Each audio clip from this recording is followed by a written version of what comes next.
Welcome to Sound the Horn Sports Show.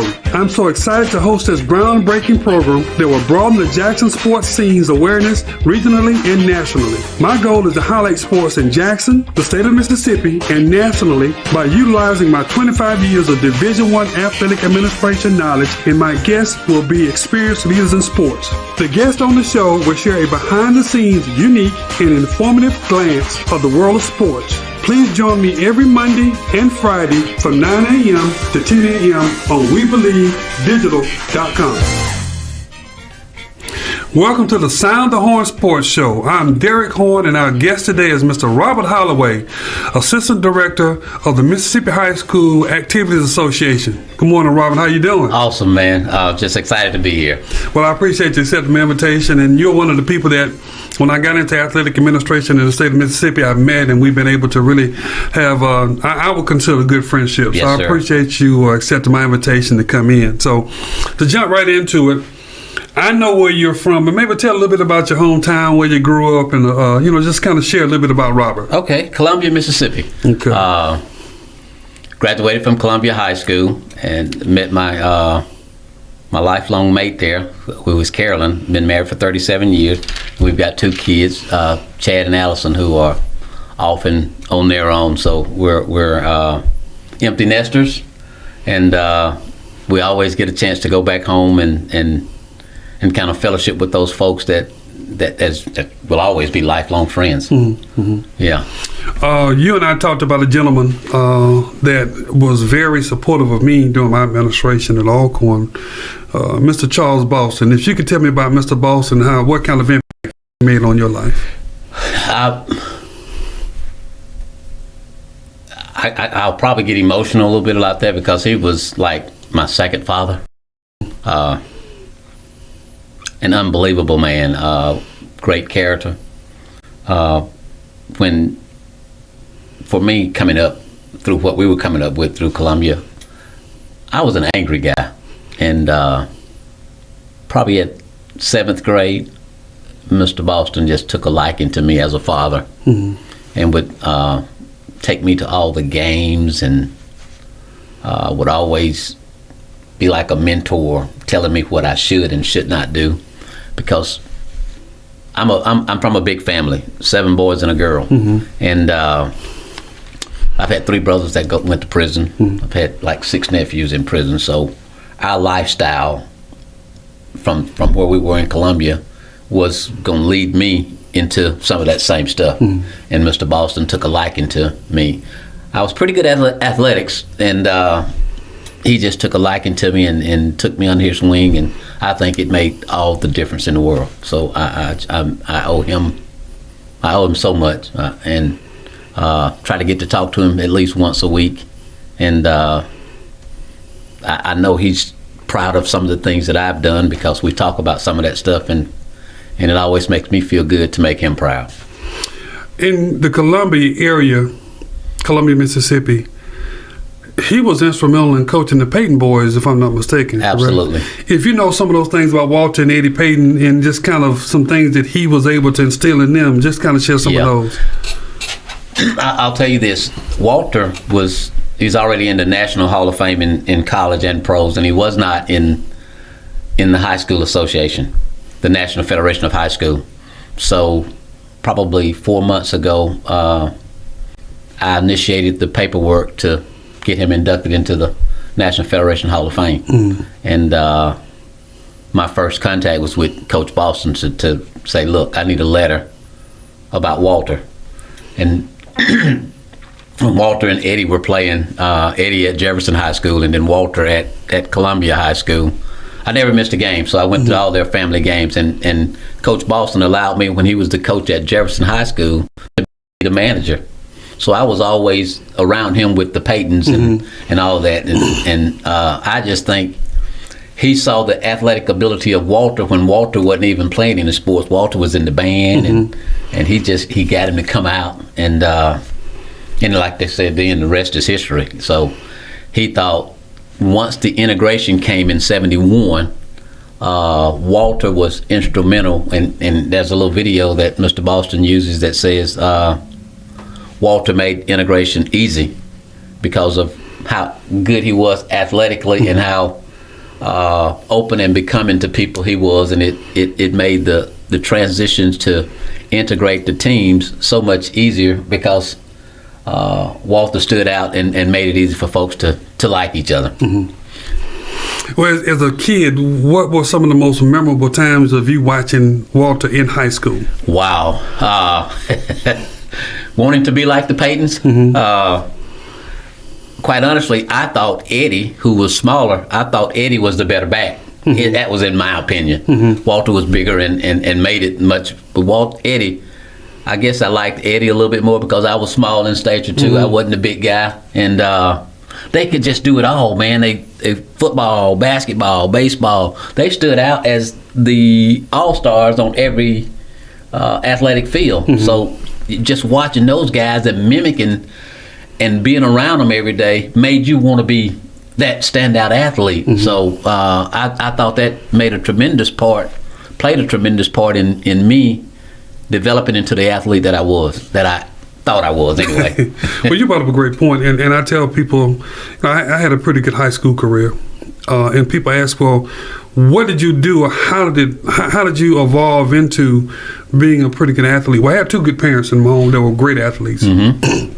But I would go to the gym that was a block from my house, and I would just watch athletes. I watched the moves that they would make. I would, the jump shots, how to defend, and then I would go out and just try. And then people would see me by my, they might have thought I was crazy, but I was out there by myself trying everything. Absolutely. Even when there wasn't a goal out there. And when you were saying that, it made me think about my childhood and how I was able to watch. My mother was a basketball coach. So I'm talking about I was a manager, practice dummy, ball boy, So those experiences shape us, but particularly when we're around good people, it makes a big difference. And I wanted just to make sure that we acknowledge Charles Boston, because like I said, when I was at Alcorn, I could expect a call from him once a month of encouragement and support. And we'll do anything for you. I mean, if he had it, you could have it. So you talked about the sport. What sports did you play in high school? Well, I was all conference in football, basketball, and baseball. Okay. So I played all three. I thought baseball, because of my side, was my way, what I call my way out of the hood. And got my scholarship. I had some offers, but I took the scholarship. It's going to be crazy what I tell you on this. I had an offer from Mississippi College, and one of my friends, I was the only black on the baseball team. And one of the friends that played shortstop was named Kerry Whitehead. He was signing with MC, and I signed with MC. And the reasoning behind my signing with MC is they thought blacks couldn't play baseball. And in my head, I'm gonna show them that blacks can play at a high level. And that was really my reasoning for signing with Mississippi College. Nobody in my family had ever gone to college, so this was a new experience. I had no idea what I was getting into because nobody had did that.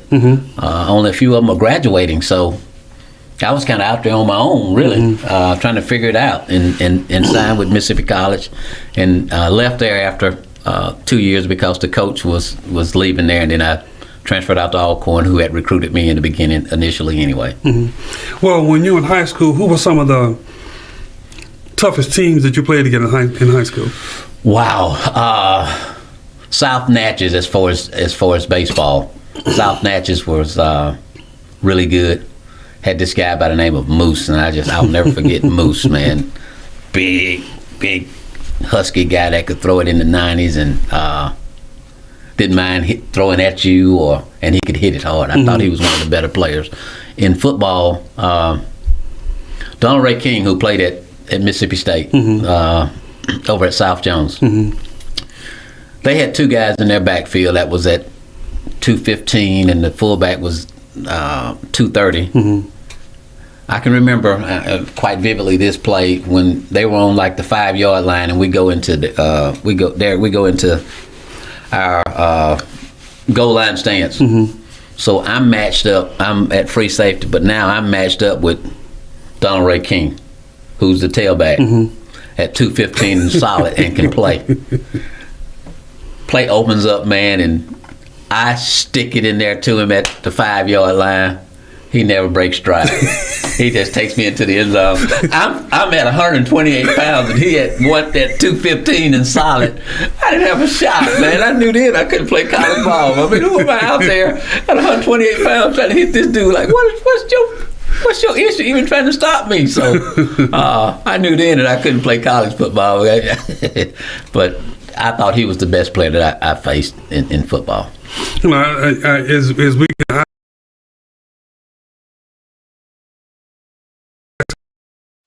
of our guests, because there's always a great story that comes behind it, and so you know, when you take a look at now, you played safety. Yes, sir. Shortstop baseball. Yes, sir. You played basketball. Yes, sir. Point guard. Point guard. Yes, sir. How was that experience? Quite honestly, I thought I was the best. You know, they would call me what they call a cocky pissant, and I was. I just thought you couldn't handle me. You just wasn't gonna be able to beat me. I don't care how big you were. I remember this guy by the name of Willie D. Smith. Willie was a year older than me, and he ended up being a junior college All-American. Willie was about 6'1", and I'm at 5'8" at best. And when we would play on that playground, nobody could ever beat Willie. That was my goal, because he could flat out shoot it. And one day I'm gonna beat Willie Smith, and I know I've arrived. And I would play him over and over and get beat, and over and over and get beat. And finally, I just figured out, after, like you said, you watch folks I figured out, man, all right, if I can make him go up left every time, I got a chance to knock that thing down and get a ball. And I finally figured out how I could beat Willie Smith, man. And I had arrived then. I beat Willie D, you know, the community standout. So all those experiences from those years back, from that in the community of Columbia, man, just stands out and made me who I am. Yeah. For me, it was like, you Holloways will never do anything, right? And that was one of those stigmas that would hit us, because there was a lot of issues in our family, which is no different than a lot of folks up today. We just have to decide whether or not we're gonna try to make it out of there. And for me, athletics was my way of getting out. So I tried to be the best. Like you said, you watch folks and you played by yourself. I can remember shooting hoops and on the basketball goals at on the playground of Jefferson Middle School at 12 o'clock at night, you know, because I didn't want to go home and be in the environment of some of the stuff that was going on. So I did a lot of stuff late at night, and you couldn't even see the rim. You could just hear the net going, and you know you made the ball, you know, you made it. And so those kind of things just instilled in me that I wanted to get out of the hood. And for my way to be out of the hood, there wasn't going to be enough money for me to go to college as far as monetarily. Yeah. I had to be good enough to get a scholarship somewhere so I could make a way to get out. And then that's what transpired. That's what happened. Well, I think that's a good story, because, you know, so many times when we see the stories that are told, a story like you shared needs to be shared with a young man or woman that's struggling right now, trying to figure out, how do I get it done? What do I do? So many people give up when they're right there. Absolutely. You're right there. Yeah. And sometimes you just have to hear from somebody that has done it, that's an example that it can be done, and it can really open up a number of people's eyes. So I'm hoping, as we continue to do these shows and individuals see them, they share these nuggets. You made me think about my first interview with Ashley Robinson, and I've known Ashley for a while, but Ashley shared that he was cut off of his 9th grade team, so he didn't play 10th grade basketball. And he had to, you know, but in his mind, and that's why he's so, I guess you would say, aggressive in how he operates because he said, I'm never going to let somebody beat me again. He outworks everybody, you know, and I think that's some of the things that we have to take a look at. Sometimes size might be an issue. Your socioeconomic background might be an issue. But out of all of it, you fight. You fight, Coach. That whole thing for me was prove them wrong. Yeah. You know, I started that a long time ago. That was prove them wrong. Yeah. They say you can't, do it anyway. You know, prove them wrong. And I think that's the key to a number of things. And it's not that it's a negative connotation, not that you have any malice in it, but, you know, and my favorite thing is, if I do it wrong, I'm going to tell you straight to your face, you'll never see it happen again. Because I hate to fail. That's right. And just kind of in our blood, isn't it? I just hate to fail. I hate to fail. So what I would do is I say, and my wife has heard me say this, and people I've worked with, even my bosses I've worked with, I would tell them, you will never see this happen again. Because I think that we have to be mindful of the mistakes we make, learn from them, and we're going to make mistakes. If you go through life and don't think you're going to make mistakes, then you're fooling yourself, you know. So that, I think those are some of the things that we can all learn, and I enjoy hearing those stories of how we've gotten over. As we get ready to end this first quarter, today's show is sponsored by EarthBlendCoffee.global. Use the link in the description box to place your order now. We'll be right back. SocratesGarrettENT.com is a diversified firm specializing in recycled aggregates and crushed concrete. SocratesGarrettENT.com's recycled materials provide the construction industry with significant economic and environmental benefits by recycling clean concrete rubble into M.DOT grade rock materials. Recycled aggregates and crushed concrete can be applied to driveways, road construction, bank protection, parking lots, general bulk fills, and more. By using SocratesGarrettENT.com's crushed concrete products, anyone from homeowners to general contractors can help reduce landfilled concrete waste, conserve natural resources, and gain significant economic savings on materials and disposal costs. For more information, please call 601-896-0084 or visit us online at SocratesGarrettENT.com. Advertise on WeBelieve.global, a brand new digital media platform. Share your brand with our audience on our many global live stream TV broadcasts and over the radio. For more info, visit WeBelieve.global or call 800-492-5186, option 1. Welcome back to the second quarter with Mr. Robert Holloway. Looking forward to the second quarter. I thought we had some good dialogue in the first quarter. And what I want to do now, we've talked a little bit about your hometown and we talked about your high school experiences. Let's talk a little bit about college. You started into it a little bit, but let's dig a little bit more into your time at MC and then your time at Alcorn, where, you know, we got to have the clean version now with Coach Rat McGowan. I'll try my best. Boy, you know, first going off to Mississippi College, again, I'm at this institution playing baseball with a predominantly Caucasians, white audience. So, again, in my mind, prove them wrong, you know. So, I was a second baseman, shortstop, and they had a guy that they felt rated pretty good at second base, and because of my speed, they moved me to the outfield, and I didn't like the move to the outfield, but if it was going to allow me an opportunity to play, then I needed to do that. So, and I had never been in the outfield in my life. I'd always been an infielder or a pitcher or something, and then moved to the outfield. But for me, the real experience at being at Mississippi College with Moose Perry was a God-fearing man who allowed me an opportunity to start going to Fellowship of Christian Athletes and open my eyes even more. I mean, I would occasionally go to church when I was at home, but really opening my eyes to what spirituality is all about, not religion, and being a spiritual being and seeking God at different things. And I started developing a relationship with God through FCA with Bill Perry. So I owe him a lot for that, and he was always wanted me to come to those FCAs, and I didn't understand it from the beginning, but I learned more and more. And more than a baseball coach, he was more of a spiritual guide that helped me in my development as to where I was trying to go. So I will always be grateful and appreciative to him for inviting me to Fellowship of Christian Athletes. Turn the page when he resigned at Mississippi College, the coach that was coming in, I didn't favor. So I transferred to Alcorn State University with Rat McGowan. Night and day. Boy, Lord, night and day. So did Rat leave FCA meeting? Yeah, he left, but it wasn't for Fellowship of Christian Athletes, I can tell you that.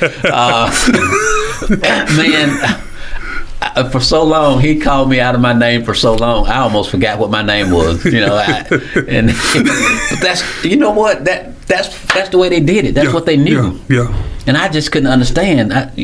Why do you have to cuss me every time you say something to me, I don't deserve to be cussed. I mean, you can get on my case, you can run me, but why do you have to just cuss me out every time you say something to me? So I never understood it, Coach. I never understood it. So that it was too different. But my time at Alcorn was like no other. I loved it. I loved the people that I was around. I loved the environment. I loved the team. I just really never adjusted to the coaching style, and sometimes we have that. Yeah, well, off the air, we talked a little bit about Rat, and I worked with Rat when I was at Alcorn. He would come into my office, and we would visit, and I think we talked about it earlier.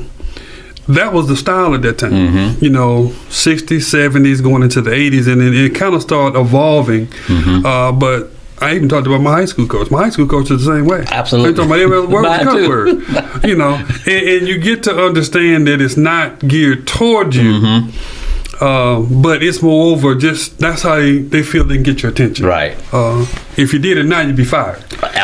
Quickly out the door before you can say the word, because it'll be on social media. It'll be everywhere else. So yeah. I think about right now, even with the collegiate regulations, you only have 20-hour rule. Where you can only practice for 20 hours, and that's even workouts, a few other things. And I think about the times, and I was in college. It wasn't that we were pretty much regimented to that time. But as I shared with you, when we were in high school, our first 2 periods were PE. We practiced for PE. Then we would come in and run 3 miles before we practiced. We practiced for 2 hours, and then we run suicides for like 15 minutes afterwards. Yeah. But that's all the coach knew. In the best shape of your life. I'm talking best shape of our life. And man, my coach in high school was like this. We only gonna run plays. We ain't got nothing else to do. So we fast break the whole time. We fast break and we play man to man, 94 feet. So, but when as you evolve and you see where we are now, I think those coaches cared about us, but the society and how our generations are changing, we have to evolve in how we coach kids. Right. Because the way they got our attention, you won't get the kids' attention like that now. No, you can't get it. You can't get it because it's not saying they're not mentally tough, but we were regimented. So when we got to those levels, we could take it. That's right. Right. And but it's so amazing when you played at Alcorn, and I enjoyed asking you about Rat because Rat has made an impact on a number of people. Yes. Now what people don't realize, Rat was, from my understanding, very responsible for the success that John Theory had at Alcorn and in the pros. So. When you were there, who were some of the other coaches with Rad and maybe some of the players that, kind of stood out? On our baseball team, we had 3 guys drafted one year. Richard Pickett, left-handed pitcher from Crystal Springs. He signed with the Mets. We had Al Jones, who actually made it to the bigs and pitched some in the bigs. And then we had Stanley Barker. So those guys he was an outfielder. Those guys were drafted when we were like 25-2 that year. Really, really good team. It was still at the point then where you were in 1980, 80 to 82. You're still getting the athletes at HBCUs. You're still getting those guys that can really play because nobody else is offering them anything. So I thought we had some really, really good teams, and even Richard Pickett, who got drafted, I thought he was the better of the 3, but because of kind of the wildlife and all, it derailed his career in the bigs, but we were really good. And then they had guys like in football, Leslie Frazier, who is he's coaching in the league now. Isaac Hoke, and those guys were the McNairs, and I got to see all those guys play. So it was big time for me. Watching those guys play, and and just having a chance. And then the basketball team, who was the Larry Smiths and man, Eddie Archie. You know, I wanted to be like Eddie with the guard playing things. So those guys, man, they were some unbelievable athletes back in those days. That now it's hard to get that athlete to come to that institution now because the big boys got so much more to offer. So, and while you're talking about that, and I think what has to be understood, athletic budgets have evolved. Yes, sir. So in the 70s and the 80s, there was not too much difference between the HBCU budget and the PWI budget. Right. But as TV came into the picture, as the revenue sharing from basketball tournament came into the picture, that's where that chasm came of the difference between the have and the have-nots. I do think that what's happening at Jackson State right now and a few other places, I think Howard University is doing a great job of putting a brand out there that attracts athletes, particularly African American athletes. At least take a look. You know, with Florida A&M and the LeBron brand and what they're doing there, they're catching up with what some of the other schools do because all it is branding and marketing to a generation. Right. You know, what a lot of people don't realize is one of the top decision makers for an athlete to go to a school is what apparel they're wearing. Absolutely. Yes, sir. You know, so it's so important for the apparel to be something that they are accustomed to. And, you know, it's kind of changed a little bit now because of the abuse that was going on with AAU and apparel companies, which we've seen. But that's how important. Then you take a look at facilities and what they're doing for practice facilities and all these other enhancements. It has broadened that chasm of how our students or our prospects look. But I'm going to switch gears real quick. Let's talk about St. Peter's. When these institutions make all that investments in these coaching staff, so you take a look at Kentucky, whose budget for basketball is probably larger than half of the budgets in Division I sports. Right. Then you take a look at St. Peter's, who's got volunteer coaches. Volunteer coaches, Coach. When I started reading it, I was like, this is unbelievable. I mean, here he is in the Sweet 16, he's got volunteer coaches, and he makes a mere $266,000 when you got Calipari making $5 million a year, you know, and he's gonna play him, you know, and all the different amenities that they got going for him. And I was reading with St. Peter's, man, they got to figure out a fund to pay officials every game. They don't even have that in their budget. They got to figure out how they're gonna raise funds to make sure officials are being paid. So yeah, a wide gap. I mean, tremendous. And I think it comes down to how big it's not how big the dog is, how big the fighter inside of that dog. And watching the game yesterday, I just think that North Carolina had a chance to really scope out St. Peter's, and they put people in place to stop what they're good at. Their guard play is good. They just they cancel their guards out. They canceled them out, Coach. They canceled them out with 6'6" people on 6'2", and it could move as quickly and as fast and stop them from penetrating. So they canceled all that out easily. Yeah. But I think that I always like to bring the attention to, I don't want to say the disparity, it's the chasm. Because I don't think St. Peter's is a bad institution. Right. They just don't invest in athletics like Oklahoma does or Kentucky does. So the investment is different. But I applaud the young man for what he's been able to do, because he took a job understanding what he has, and he says, I'm not going to use this as an excuse. We're just going to go play. You're going to go play. He said, all my guys believe they should be playing somewhere else. We're just going to go play, Coach. We got no excuses. We're just going to get after you, and let's see where it goes. Well, as we circle back to your collegiate experience playing at MC and then also playing at Alcorn, how did that shape you for the career that you're in now? I knew a long time, man, that I wanted to be back in athletics. And when I first got to MC, I wanted to major in physical education. But when you start hearing this, they ain't nothing but a dumb job, right? I knew I wanted to be in athletics, but because of that kind of stigma that was out there, I majored in business administration. didn't have any desire to be a business. I had no. I wanted to be an athlete. I knew that, and I got a degree in business administration and started working in the corporate world. And all of a sudden, Coach Boston and the superintendent called me out there and asked me would I be interested in just being a permanent substitute teacher until I can get. They were going to try to get me certified. Man, I jumped at that opportunity, right? Because that's where I wanted to be, and started coaching ninth grade girls, and they had been losing at first year. We won the little championship, so the next year, Coach Boston, who was the athletic director, fired the boys and girls varsity coach, and came to me and asked me would I coach them both. I'm like, yeah, okay, I'll do that. Well, those two guys were my friends. They didn't speak to me for 6 months, and I didn't have anything to do with that, Coach. I just wanted to advance, and when I had an opportunity to advance, and Coach Boston saw something in me, and I took it, and off we went. So that's how I really got into high school coaching.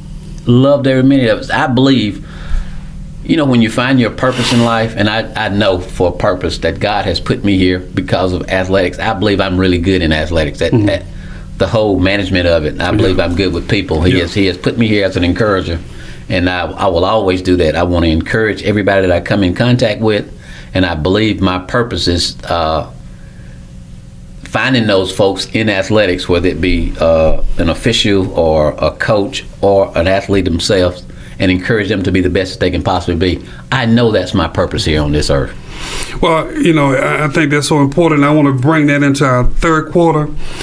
Today's sponsor is earthblendcoffee.global. Use the link in the description box to place your order right now. SGECovidsolutions.com is We'll be paving right the way back. forward for a safer city government, delivering cutting-edge biosecurity and biosafety protocols developed internationally by top virologists and scientists using an all-natural cleaning solution, killing COVID-19 on contact like no other product on the international market. For more information, please call 1-800-281-9080 or visit us online at SGECovidsolutions.com. Let SGECovidsolutions.com provide innovative rapid facilities testing and world-class state-of-the-art biorisk safety protocols for all of your coronavirus needs. Call 1-800-281-9080 or visit us online at SGECovidsolutions.com.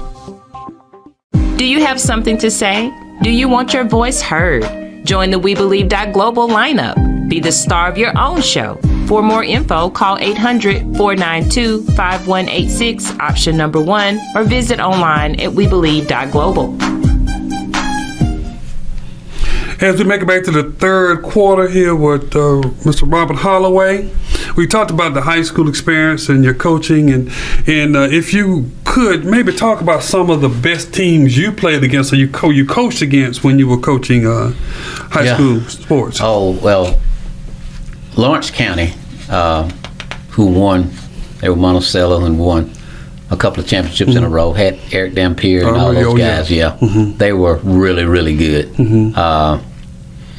Matter of fact, that the first year that they won it, we only lost 4 games the whole year, and 2 of them were to them. And we played them down to the wire. So they had they were really, really good. When I took over that basketball position, I kind of got rid of those seniors that were on a 4-27 team. I had to change the culture. Those guys that were coming in from 9th grade had just won or played for the championship in 9th grade. So they became my starters as sophomores. I knew I was going to take some hits, but when the guys got to be seniors, I knew we were going to have a chance to win it all. I thought, because I had some guys that could play. Particularly, I had a 6'5" forward who was Craig Kane, who Georgetown was recruiting pretty heavily. He was averaging like 24 a game, and he could play.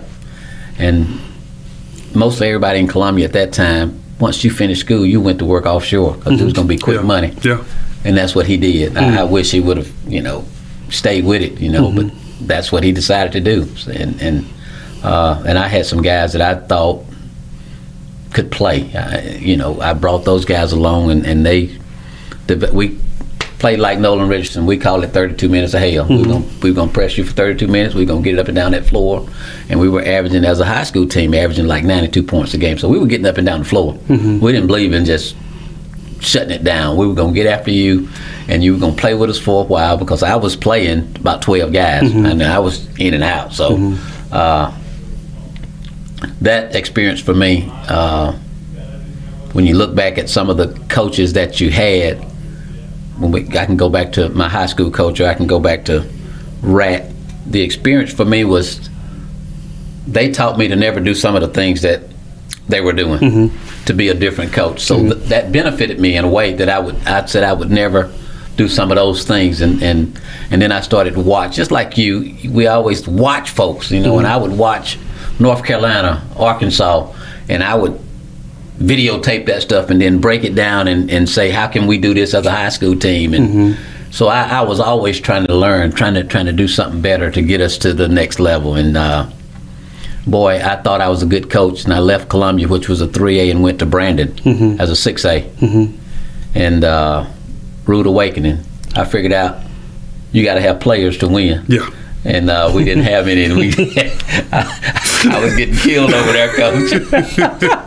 My first game, I'll tell you this, and I know we'll go on. My first game at Brandon, I got beat 109-33. Ooh. And Coach came over to apologize. And I said, what are you apologizing for, man? You played everybody you had in 5 minutes of the game. So you don't need to apologize to me. We're just really bad, so I'm okay. We're okay with that. I just figured out that I couldn't play that brand over there, because I was playing against some of those big teams, Murrow, who had Othello Harrington, and I can't remember, Jesse Payton, and I'm playing with what I'm playing with, and I'm like, man, I'm getting beat by 70, and Gerard Ward over at Clinton, and Damian Smith down at Hattiesburg. Damian scored 55, and my whole team scored 51. So I couldn't beat nobody. I was trying to stall, and we couldn't stall. I couldn't beat nobody, right? And Clinton beat me by 70, and he called the next year and said, hey, we got the same base. And I said, no, Coach. He said, so what date we got? I said, we don't have the date. He said, what do you mean? We've been playing for 22 years. I said, we won't play for 23. Coach, I got in the paper to develop what I thought we needed at Brandon to develop a winning attitude. I got in the paper, this is no lie, I got in the paper and I looked at every team that won 5 games or less the year before. And I tried to schedule every one of them. And I got a bunch of them on schedule. We won 17 games, and they were ready to make me the mayor of Brandon. We hadn't played anybody, but they thought we were, hey, man, this guy done turned the program around. I didn't play anybody, Coach. Well, I mean, I played people, but, paper we should have beat anyway as a 6A school. So, and the program, I think, after that started to, and I left. I was at Brandon. They called me in, and I was working on my master's. I had 6 hours left to get my master's in administration. And they asked me about administration, and I said, I'm thinking I'm gonna be a college coach, and I'm good at this thing, and I'm thinking, I really want to coach. And they slid across the table what I would make as an administrator as compared to what I was making as a coach. And when I saw the figures, I said, let me help you find a coach. And we went out trying to find a coach. I went into administration, Coach. That was it. I was trying to take care of family. I tell you, I was a volunteer assistant 1 year for the Division I program in basketball. And I watched practice, and I saw the things that were going on. And I'm kind of like you. I saw then that, number one, I'm an intense person. So somebody talk back to me, I don't know what's going to happen. So I said, well, let me take a look at, let me look into athletic administration. And I think it was something that I've always enjoyed. And don't know where this road will take me and might get back into it. But I think that we have to have people that have the passion for the sport, know the sport, understand how to communicate with kids, and then have the business acumen to run athletics. Right. Because what you run into when you have people that run like a business and don't factor in the key ingredient, which is the student athletes, you see where things kind of fall off the rails. So as you transition from coach to administrator, how did that work for you? How did you take any of your coaching philosophies into your administrative role? I had to as a leader. It was just like coaching a different team. as I went into administration as a principal, I saw it as there's my team. There's 70% of them that's with me. There's that 30% that's going to challenge me, and there's that other, whatever percentage. I didn't do all the percentages right, but there's that other just wasn't going to like me at all. So I had to mesh all that, no matter what it is. As a leader, you're not going to get everybody liking you. If you do, then you're really not leading, because there's some things that somebody's not going to like somewhere along the way. And I just tried to mesh all the things that I had gathered, thinking back as to running sprints and how we do things meticulously to get to the next level. Are we doing the little things that we need to do as an administrator to get our school to be the #1 school it is, academically, athletically? There's so many things that you have to take into account when you're starting dealing with school administration. Then I moved from principalship to assistant superintendent, and then I retired in 10 as an assistant superintendent. So which schools were you principal? I was principal at McLaurin Attendance Center, which is in Rankin County, and principal at Alexander Junior High School in Brookhaven. I was an assistant principal at Brandon High School and Florence Middle School. Okay. Yeah, so and really, really enjoyed being principal at Alexander Junior High. I thought that was my niche with those kids, 7th and 8th grade. And I left that I thought, for me, there was a calling out from God to go work for Fellowship of Christian Athletes. Okay. So I left that to go work for Fellowship of Christian Athletes. And in doing that, worked with Fellowship of Christian Athletes for a year. I just didn't take into account that I wasn't a good guy to go out and try to raise money for myself. And I went back into education after that, because I loved going out speaking to coaches, speaking to athletes. I didn't like the raising the money part, and I wasn't good at it. So I had to get out of that, because that just wasn't who I was supposed to be. And I think that's something that these organizations are nonprofits, so they have to have the funding that comes in. And I've supported working with the Fellowship of Christian Athletes. In fact, when I was at Ole Miss, if I'm not mistaken, Ole Miss was the first one to have a chaplain on board, on campus, which right? was West Erie. So was there to see how that works and how successful it can be. But on the flip side of that, the fundraising side is challenging. And I'm gonna hit on that real quickly, because my wife worked with the American Cancer Society for 12 years, and I saw the evolution of how hard it became to raise money, because everybody has a great cause. And then when everybody that you're trying to go against in certain communities has an aggressive fundraiser, who is going to be able to get the funding? Well, you flip that over to FCS school, such as a Jackson State, Alcorn, or Valley, and you take a look at Mississippi State Ole Miss or Southern Miss, we had to try and convince our sponsors and potential sponsors that we have the same value as everybody else. And that's the challenge I think fundraisers have. How do you equate that brand to meet their branding philosophies and say that there's a cohesion where we can have something that's profitable for both sides? And I think that that's one thing that fundraising is, if you have that knack, it's great to have, but not everybody can raise money. Everybody can't do it. Everybody can't raise money. No, sir. And I applaud FCA, because they've been going at it hard for a long time. And they do a lot of great things. Yeah, and they really do. When I left FCA, I started supporting Lester Wall, and I've supported him on a monthly basis for the last 20 years, But I just couldn't go out there and raise that funds for me to be trying to make it, so I just wasn't good at that. So as you take a look at the time of retiring and transitioning into working with the association, was there a gap in that, or did you go straight from retirement to working with the high school association, or how did that? It was probably a 6-month gap. I worked as a educational consultant for about 6 months, and then all of a sudden I see this job comes open at Mississippi High School Activities Association, the executive director's position. Hey man, that's me. That's athletics. Let me go. I applied for that executive director. Didn't get it. They had an associate director's position right after that. I applied for it. Didn't get it. They had a third position that they were saying officials, and I went in and I applied, and when I talked to those folks, and I said, this is my third time in. So if I don't get this one, do you have a custodial position? Because I'm gonna work at this institution at some point. And they kind of all laughed, and that was where I was supposed to be anyway. I had been an official, college official for basketball and a college baseball official, and was over the junior college officials at that time for baseball, and it was a good fit. They were replacing the official guy at MHSAA, and that's where I needed to be.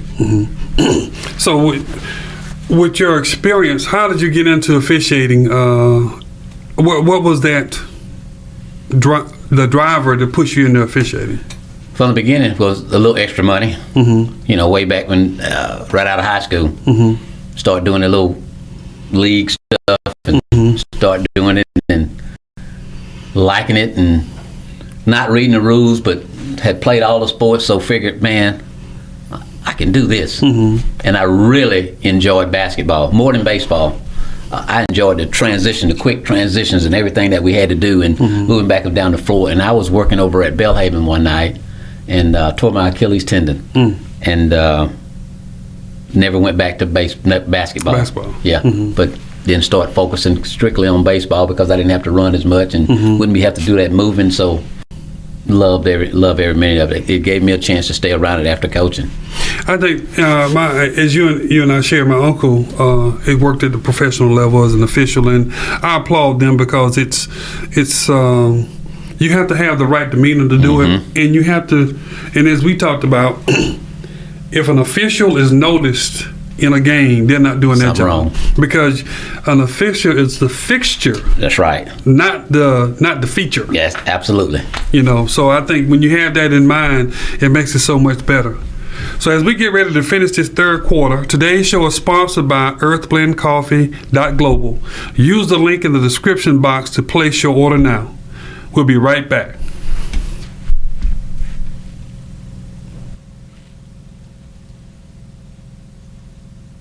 New Cannabis Premium Dispensary is providing community health and wellness through CBD and Delta-8. Both CBD and Delta-8 provide an array of health benefits, aiding in appetite, sleep, anxiety, depression, chronic pain, and more. New Cannabis Premium Dispensary provides a variety of CBD and Delta-8 products, including gummies, candies, pre-rolls, pain creams, isolate drops, cartridge pens, and so much more. To learn more about New Cannabis products or to place an order, please call or text 415-465-9292 or visit us online at newcannabis.com and follow us on Instagram at newcannabisjackson. Advertise on WeBelieve.global, a brand new digital media platform. Share your brand with our audience on our mini global live stream TV broadcast and over the radio. For more info, visit WeBelieve.global or call 800-492-5186, option 1. Well, we're back with Mr. Robert Holloway finishing out this fourth quarter, and we were talking about getting into officiating and umpiring and those things, and if you could maybe just kind of share your experience with being an umpire at the collegiate level. Yeah, I've been blessed as a D1 umpire for 21 years, and having a chance to work at some of the major Power Fives. I've worked in the SEC, worked ACC non-con, Conference USA, SWAC, Southland.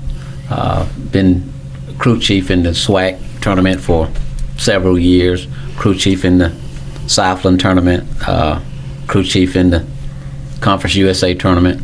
Have worked 5 NCAA regionals, so I had a good run, and enjoy seeing athletes that can really play the game, and like you said, you're just a part of the game and not the focal point of the game. Once when that thing comes on you and the coach comes out, you're like, uh-oh, all right, how are we gonna deal with this thing? So but you learn to manage that when you've been a leader. You've been in a leadership position with education the whole time, so you got to learn to manage people. Or you play for Rat McGowan and they can't say anything worse than he said. No, coach. So you can go ahead on. Say what you want to say, man. When you're there, particularly when you see some of these awesome athletes, Have you ever been in a position where you're standing there maybe behind the plate calling the outs and like, man, you look around like, boy, this is just unreal. Look, there was a catcher at Ole Miss who had the best arm, I thought, in the nation. I was at third base. And I was like, man, ain't nobody going to ever steal on this guy.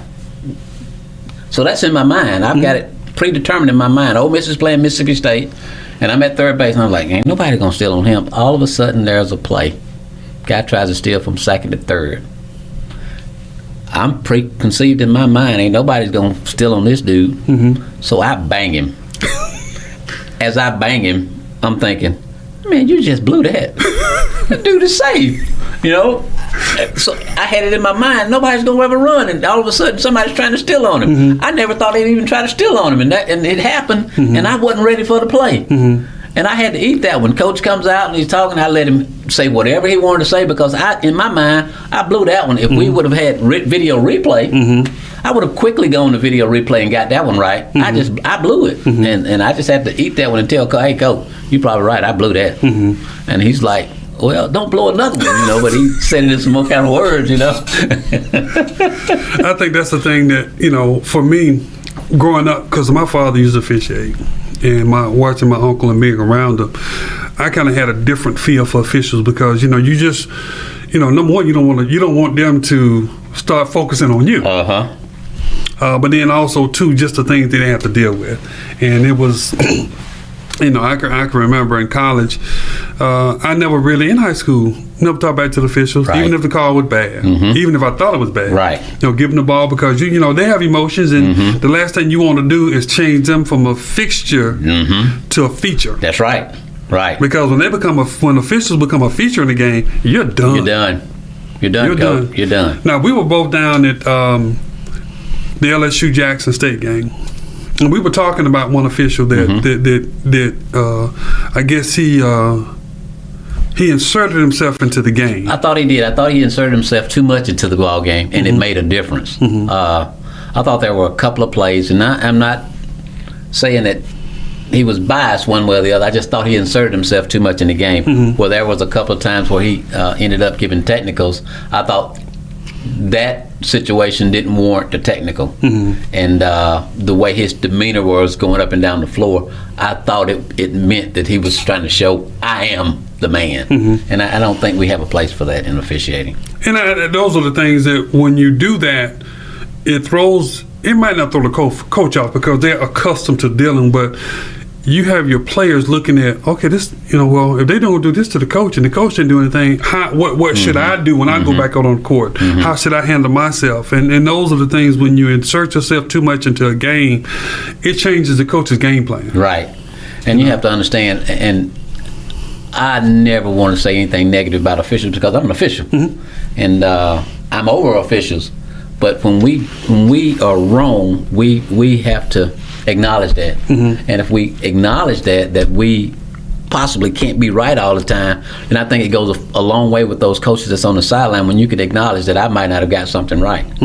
Instead of just always trying to be the one to say, yeah, this is I'm the guy. I called it, so this is the way it is. Sometimes we aren't right. And you know, you said something about video replay. I think there's a place for it, but I think we utilize it too much, and the human error just can't be a part of the game anymore. And I think the human error needs to be a part of the game because those guys are out there playing, they're human too, you know? And I think if you take a look at the percentage of how many are overturned, by the time you unpeel that onion and get to it, you made the right call. You made the right call. You know, so from a game management standpoint, there's 2 minutes left in the game. Tight game. One team has a role. Bad call, or you think it's a bad call, you go to the video. It takes you about a minute and a half to do that. Yeah. So 4 minutes. 4 minutes. Both teams have cooled down. That's right. You know, then coaches are limited on what they communicate with their players. You know, so to get a play right that you already got right from the beginning I think sometimes there's a little bit too much over. It's become analyzing. That. Yeah, it has become that. It has become that. And I can deal with a bang bang and move on compared to bang bang. Okay, we're gonna stop for 2 minutes and still come back and figure out it was a bang bang. Right. Right. Well, most of those guys on that level are pretty good. Yeah.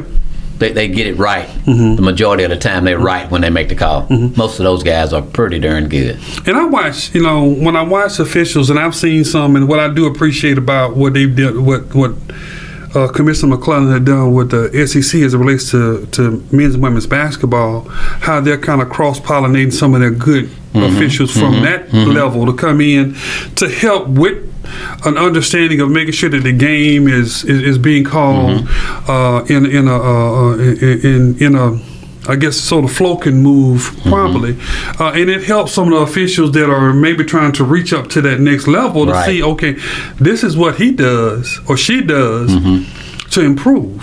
I've told Derek, I've told the guys, and I'm fortunate enough now that I'm the supervisor of officials for the SWAC baseball, and I told those guys that my goal is to make us the best in the nation, no matter what everybody else thinks. The things that I'm gonna put out there to you, we're gonna be as good as any Power 5 or any. At the end of the day, our officials gonna be as good as anybody else because we're gonna get the same resources.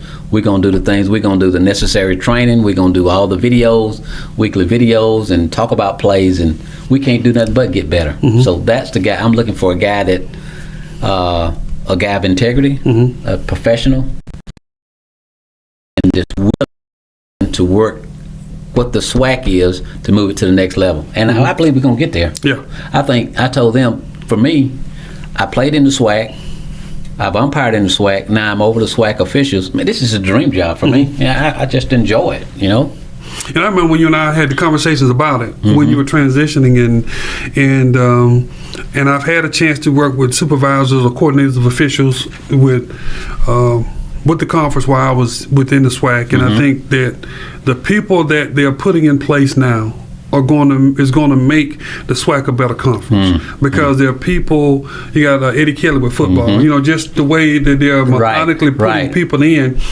Because if you can get the facilitators to facilitate the game to where it can be continuous, and then you don't get the coaches challenged because then now there's a good call game, then the only thing that you have to worry about is if the kids are going to perform or not. That's right. That's it. And that's what we're trying to get to. Because when you can get to that, and, because I can remember they talked about the SWAC and the MEAC all the time. They say in football, these are some of the longest games in the world. They're throwing flags. It looked like a laundry. It's like a laundry basket, throwing flags up all the time. And as I've been able to see in my last few years when I was with the SWAC, I could say that there was an intentional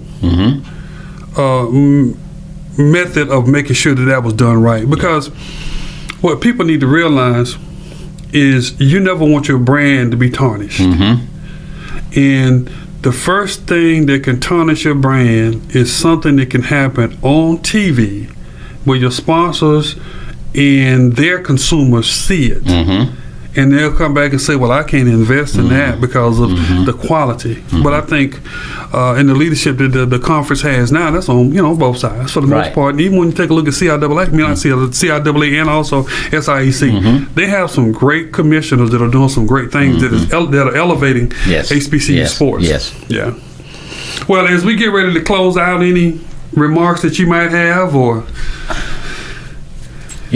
having time to speak on stuff like this, I call it being in the zone. I mean, this is the zone that God has created for me, and I just want to give Him the glory, because without Him, and I ain't no telling where I am now. And each day, like you sending out motivational quotes and devotional quotes and just reaching people. That's what we're here for. Relationships and reaching people, and that's what this. I tell guys all the time. It's much about more than baseball and about more than MHSAA officials. it's about lifelong lessons that we can learn and give the folks to encourage them and make them better for the future. I think that's the key. And for me, there's been people, as we close out, Mr. Boston and others in relationships that have done those things that have been successful for us or made us successful. So as we close out today, Robert, thanks so much. Thank you, brother. And we look forward to the next time, and we'll have you back with Sound the Horn and welcome to Sound the Horn Sports Show. I'm so excited to host this groundbreaking program that will broaden the Jackson sports scene's awareness regionally and nationally. My goal is to highlight sports in Jackson, the state of Mississippi, and nationally by utilizing my 25 years of Division I athletic administration knowledge, and my guests will be experienced leaders in sports. The guests on the show will share a behind-the-scenes, unique, and informative glance of the world of sports. Please join me every Monday and Friday from 9 a.m. to 10 a.m. on We Believe Digital